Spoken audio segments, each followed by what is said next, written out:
Time Sport. Résultats, infos, analyse. Toute l'actualité sportive est dans Time Sport tous les jours de 20h à 21h avec Bilal Nenman sur Beurre FM. Point Trossé, Marseille, Deserbi. On va en découdre encore parce que le Paris Saint-Germain, excusez-moi, était très fort. Il n'a pas de repère, il parle du Parisien ou le PSG. Hein. Vas-y. Alors je suis surpris que vous soyez surpris. Sincèrement. Là, c'est une vraie surprise.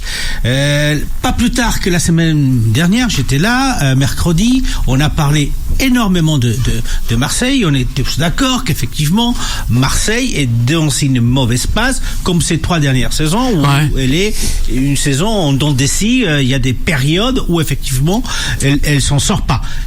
Et ça, on en discutait la semaine dernière. Alors, pourquoi vous attendiez qu'il fasse Marseille face au PSG le match de sa saison? Ben non. On a vu ce qu'on a vu ces derniers temps avec Marseille, c'est-à-dire un club, effectivement, je suis d'accord avec toi, qui n'arrive pas à établir un système de jeu parce qu'on change à tous les matchs, on change de l'alignation, à une équipe qui n'a plus la sérénité qu'elle devrait avoir, et dès là, la responsabilité forcément des Servi, quoique encore une fois, des Servi reste sur depuis l'arrivée de Longoria, l'entraîneur qui a le meilleur taux de victoire de Marseille avec Tudor. Ils sont tous les deux à 57%, quoique peut-être il y a 56 après la défaite face au PSG.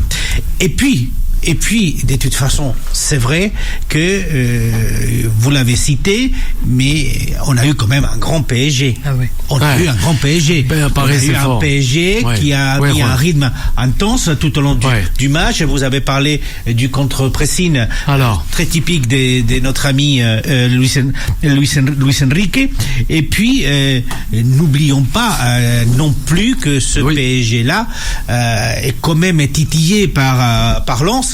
Derrière, et il fallait pouvoir Paris c'est au-dessus. Voilà, pouvoir reprendre la tête de la Ligue 1.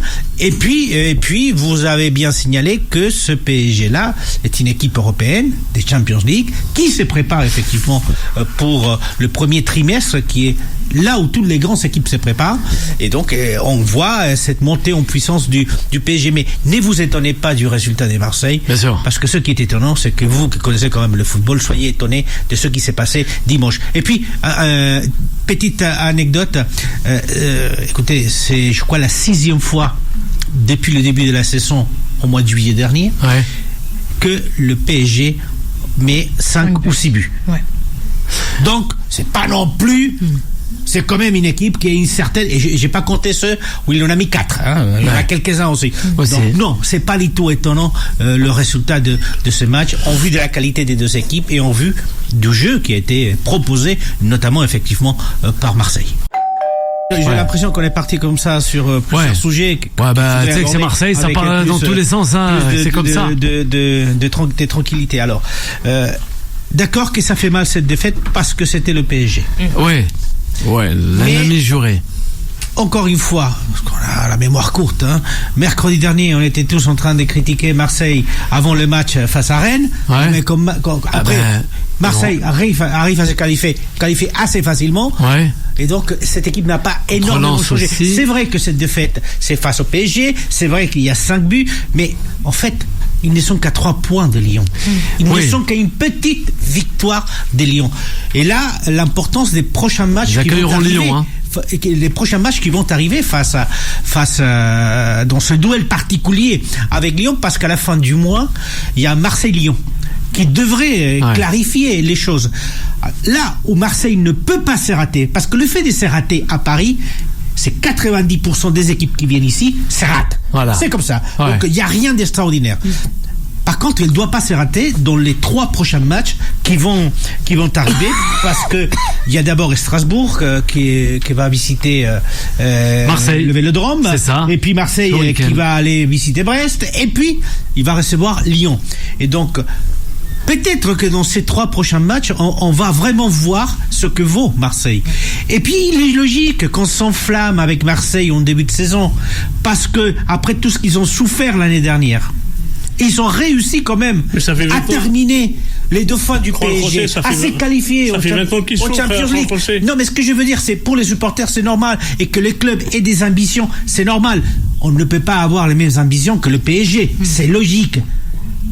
Quelqu'un qui pose le contraire, c'est trompe, bien sûr. Le PSG joue dans un autre championnat. Et puis pour finir, parce que tu as parlé effectivement du cas, on a parlé du cas des De Zerbi et du cas de Longoria. C'est vrai que Longoria est responsable en tant que président de Marseille de ses choix en tant qu'entraîneur. On l'avait dit encore la semaine dernière. Depuis 2021 et l'arrivée de Longoria, De Zerbi c'est le 6e entraîneur. Le 6e entraîneur. Il n'a pas su trouver le bon entraîneur pour le PSG. Et ça, c'est une réalité. Et ça, c'est sa responsabilité à lui en tant que président. Ça, c'est la réalité. Mais après, encore une fois, il y a 3 matchs qui vont venir en ce mois de février qui sont, je pense, essentiels pour ne pas se rater cette saison. S'il réussit à la fin du mois à gagner ces 3 matchs, à mettre un peu de distance peut-être avec Lyon, peut-être que au mois de mars on parlera d'autre chose, justement parce que ils n'ont pas joué la Champions League, parce que maintenant pour eux la seule chose c'est la Ligue 1, voire la Coupe de France. Time Sport, le mode pressing. Oui, retrousser peut-être un mot avec Wahib concernant Habib Beye, démis de ses fonctions d'entraîneur. Du Stade Rennais. Oui, mais c'est super la France, la Ligue 1, c'est super. Parce que vous virez un entraîneur qui a son club à la 6e place et donc qui est qualifié pour la Conference League. Ouais. Si vous étiez 18e, 15e et que vous virez l'entraîneur qui pour l'instant vous amène en Europe. Pour l'instant, on verra ce qui pourrait se passer dans les prochaines semaines. Donc, mais ça c'est très français de virer des entraîneurs. À chaque fois. Parce qu'on suppose que ça va pas prendre la graine. Mais écoutez, vous avez attendu 21 journées.